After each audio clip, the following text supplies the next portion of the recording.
বন্ধুরা, চলে এলাম তোমাদের সঙ্গে আবার একটি অন্য ধরনের গল্প নিয়ে। এই গল্পটি হচ্ছে একটি ছেলে তার স্বপ্ন পূরণ করার জন্য এমন জেদ ধরে যে শেষ পর্যন্ত স্বপ্ন তার পূরণই হয় বলতে গেলে। তো চলো আজকের গল্পটি শুরু করা যাক। আজকের গল্পটি হচ্ছে অভিষেকের। অভিষেক তো থাকে হরিণডাঙ্গা নামক একটি ছোটো গ্রামে। গ্রামটি বেশ বড়, কিন্তু গ্রামের অধিকাংশ মানুষই চাকরির ক্ষেত্রে বাইরে চলে গেছে। কেউ অন্যান্য স্টেটে চলে গেছে, কেউ মুম্বাই চলে গেছে, এমনকি অনেকে আমেরিকা ইউরোপ তক্ষ চলে গেছে। মাঝে মাঝে আসে পুজো ছুটির সময় আর কি। মানে গ্রামে খুব কম লোকই ওখানে আসে আর কি। কেউ ব্যবসার ক্ষেত্রে আছে, মানে যে যা কেউ চায়ের দোকান করছে, মানে যে যা পেরেছে করেছে, কিন্তু অনেকেই মানে উন্নতি করার উদ্দেশ্যে দূর দেশে পাড়ি দিয়েছে। তো অভিষেকের ছোটো থেকে স্বপ্ন ছিল সেও আমেরিকায় যাবে। তো সেই ছোটোবেলার থেকেই একটা স্বপ্ন টার্গেট করে নিয়েছিল, কিন্তু কে জানতো সেই টার্গেট সত্যি সত্যি একদিন পূরণ হবে। তো ওর মা বাবাকে সবসময় বলতো যে আমি ইউএস যাবো। তো মা বাবা বলতো যে মাথা খারাপ করিস না, ঠিকঠাক করে পড়াশোনা কর। আগে ওইটাই পড়াশোনা করতো, আগে একটা ইংলিশ পাচ্ছিস না। ও ইংলিশে একটু কমজোর ছিল আর কি, ইংলিশে ও কাঁচা ছিল বলতে গেলে একটু, আর অঙ্কতেও কাঁচা ছিল। বাকি সাবজেক্টগুলো মোটামুটি সে ঠিক ছিল। সে কিন্তু সবাইকেই বলতো যে আমি একদিন আমেরিকায় অবশ্যই যাবো, একদিন পৌঁছাবোই, আমি এই টার্গেটটা আমি কিন্তু পূরণ করবোই। তো গ্রামের অনেকে বন্ধু তাকে নিয়ে হাসাহাসি করে, গ্রামের যারা অন্যান্য বন্ধু, মানে ওই বিষয়ে হাসাহাসি করে, অন্য বিষয় নয় তা বলে। কিন্তু ও কিন্তু ওই সব কথা কোনো পাত্তা দিত না, যে ওরা বলছে বলুক, কিন্তু আমাকে আমার কাজ কিন্তু করতেই হবে, আমাকে নিজের স্বপ্ন পূরণ করতেই হবে। তো এই করে ও মাধ্যমিক দিল, শহরে এসে মাধ্যমিক দিল, এইচএসও দিল, আর সিম্পল গ্র্যাজুয়েশন পাস করলো। মানে কোনো অনার্স নিয়ে নয়, সিম্পল গ্র্যাজুয়েশনই পাস করলো বলতে গেলে। তো এইভাবে তারপরও কম্বাইন্ড এক্সামের জন্য বিভিন্ন রকম পরিশ্রম করছিল, অনেকগুলোই দিল, কিন্তু পাস মার্ক করতে পারেনি। 1-2 নম্বর জন্য কোনো না কোনো এক্সামে সে কেটে যেত, কিন্তু সে ব্যর্থ হয়নি। মনের দিক থেকে সে কখনো ব্যর্থ হয়নি। হয়তো পেপারের দিক থেকে সে ব্যর্থ হয়েছে, কিন্তু মনের দিক থেকে সে কিন্তু এখনও স্ট্রং ছিল। ও কিন্তু টার্গেট করেছিল যে আমি যেখানে হোক আমেরিকা যাব আমি। এমনকি ওদের গ্রামেরও কয়েকজন আমেরিকা গেছে কিন্তু। তো ও টার্গেট করলো যাব, কিন্তু ওর একটি সমস্যা ছিল, ও ইংলিশে কম কথা বলতে বুঝতো, ইংলিশ বুঝতেও কম, আর ইংলিশ মানে বলতেও পারতো না খুব একটা। এবার ইউএস যাওয়ার জন্য তো ইংলিশটা ওদের মেন প্রধান ভাষা ওখানকার যেহেতু, তো সেহেতু সে ও ইংলিশটা বেশি করে পড়তে শুরু করলো। এমনকি স্পোকেন ইংলিশ ক্লাসে ভর্তি হলো। বিভিন্ন রকমভাবে ওই ইংলিশটা কিন্তু বেশ বড় করে না বলতে, মানে ইংলিশের মধ্যে একদম পাকাপুক্ত হয়ে যায় বলতে গেলে। মানে কেউ যদি হঠাৎ করে ইংলিশটা বলেও ফেলে, ও কিন্তু অ্যান্সার দিয়ে দিতে পারে। এটার জন্য কিন্তু অনেক পরিশ্রম করতে হয়েছে তাকে। ওই পড়াশোনা, ওই কম্বাইন্ড এক্সামের প্রিপারেশনের সঙ্গে সঙ্গেই ও ইংলিশ, স্পোকেন ইংলিশ সবই মানে যারা সে মনে রেখেছে। মানে আর ও কালচারও করেছে, বিভিন্ন রকম ইংলিশ মুভি দেখেছে, বিভিন্ন রকম ইংলিশ পেপার পড়েছে। ইংলিশ পেপারটাও বেশি করে পড়তো, যাতেও বুঝতে পারে একটা কালচার থাকে। তো ওর কিছু বছরের মধ্যেই সে এক্সপার্ট হয়ে ওঠে ইংলিশে, পুরো মানে গুলে খাওয়া হয়ে যায় বলতে গেলে সব কিছু একবারে। তো অনেক দিন পর ও একটি কলকাতার আইটি সাপোর্ট কোম্পানিতে চাকরি পায়। চাকরির বেতন মোটামুটি ছিল, খুব যে বেশিও ছিল সেটাও বলবো না, কমও ছিল সেটাও বলবো না। এটা একটি বড় কোম্পানি ছিল। এই কোম্পানিটির হেড অফিস ছিল আমেরিকাতে। তো কিন্তু ও একটা স্কোপের সুযোগ পেল, যেহেতু হেড অফিস আমেরিকাতে, সেহেতু অভিষেক একটা সুযোগ পেল যে এই সুযোগে আমি যদি আমেরিকা যেতে পারি, ও স্বপ্ন পূরণ হওয়ার একটা মানে কী বলবো সাহারাও একটা পেল।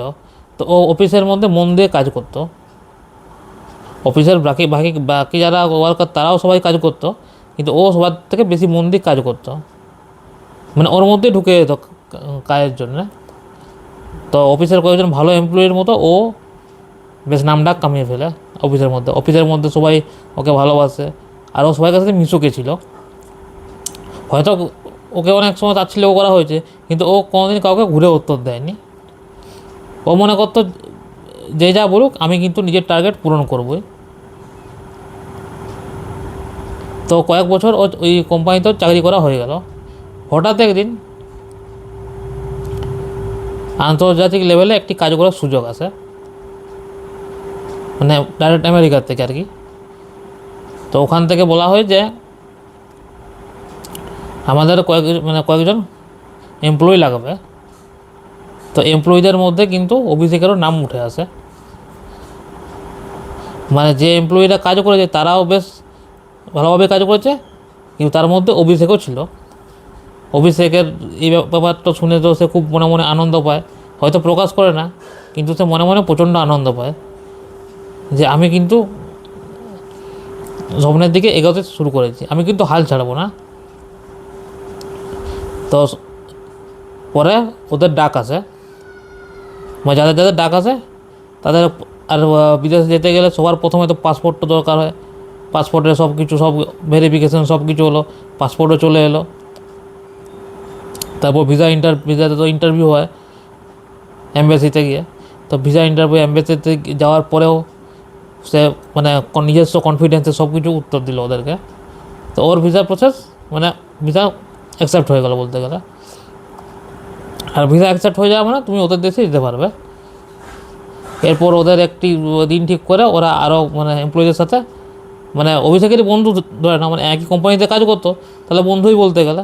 তো ওরা একদিন ওদেরকে বলা হয় এই দিনে যেতে হবে।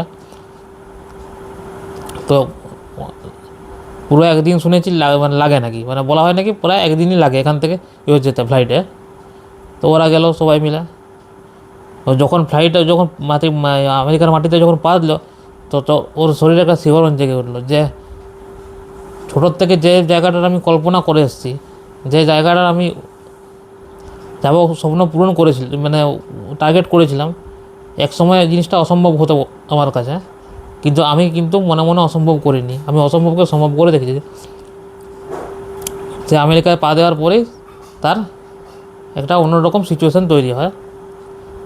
সে সেই হেড অফিসে যায়, সেই হেড অফিসে তো আরও ইন্ডিয়ান ক্লায়েন্ট ছিল, ইন্ডিয়ান এমপ্লয়ি ছিল, মানে আর অন্যান্য আরও দেশেরও লোক ছিল আর কি। আমেরিকাতে তো বিভিন্ন দেশের মানুষ থাকে, তো ইন্ডিয়ানও ওখানে প্রচুর ছিল। তো ও সেখানে মন দিয়ে কাজ করতে শুরু করলো, কোনো রকম যে মানে অভিযোগ করার কোনো সুযোগই দেয়নি বলতে গেলে। প্রত্যেকটা কাজও মন দিয়ে করতে শুরু করলো। প্রথম তার একটু অসুবিধা হচ্ছিল, ইংলিশ নিয়ে নয়, ব্যাপারটা হচ্ছে ওর একটা অন্য দেশ, অন্য আবহাওয়া, অন্য পরিস্থিতি, মানে সম্পূর্ণ আলাদা রকম একটা পরিস্থিতি সে সিচুয়েশান ফেস করে। প্রথম সে একটু ঘাবড়ে যায়, কিন্তু পরেও সামলে নেয়।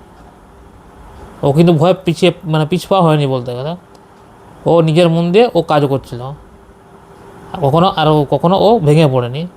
যেমন সিচুয়েশান হোক ও সেটাকে ট্যাকেল করে নিয়েছে। কিছু বছর পর তার পদোন্নতি হয়। পদোন্নতি হওয়ার পর ওখানে একটা বাড়ি কিনে ইউএসএতে। বাড়ি কেনার পর ওর মা বাবাকে বলে যে মা বাবা তুমি বলুন চলে এসো, গ্রামের বাড়িতে চাবি দেওয়া থাক, তুমি কিন্তু চলে এসো। তো প্রথম ওর মা বাবা একটু মানে মানা করছো যে আমরা এখানেই থাকি, তুই বরং থাক। কিন্তু অনেক রিকোয়েস্ট করার পর ওর মা বাবা মেনে নিল, ওই ঠিক আছে বাবা আমরা আসছি।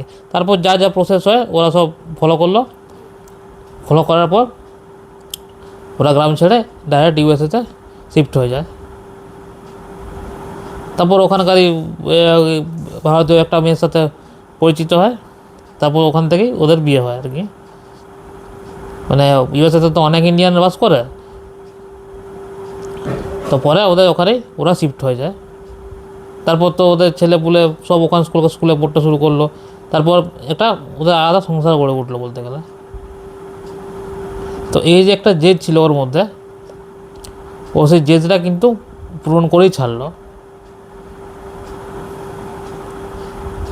আজকে অভিষেকের মানে যে পজিশনে আছে তার পিছনে বহু হার্ডওয়ার্কিং আছে, বহু ব্যর্থতা আছে, তার সত্ত্বেও ও কিন্তু হাল ছেড়ে দেয়নি যে আমি ছেড়ে দিলাম থাকগা, কিন্তু সেই জিনিসটা করেনি। ও কিন্তু ওর স্বপ্নতে মানে অটল রয়ে গেছিলো এবারে, যে আমি পূরণ করেই ছাড়বো। তাই শুধু স্বপ্ন দেখে না, স্বপ্নের সাথে কঠোর পরিশ্রমও চাই, তবেই সেই স্বপ্ন সম্ভব। তো বন্ধুরা, আজকের এই গল্পটি তোমাদের কেমন লাগলো তোমরা কিন্তু কমেন্ট করে অবশ্যই জানাও।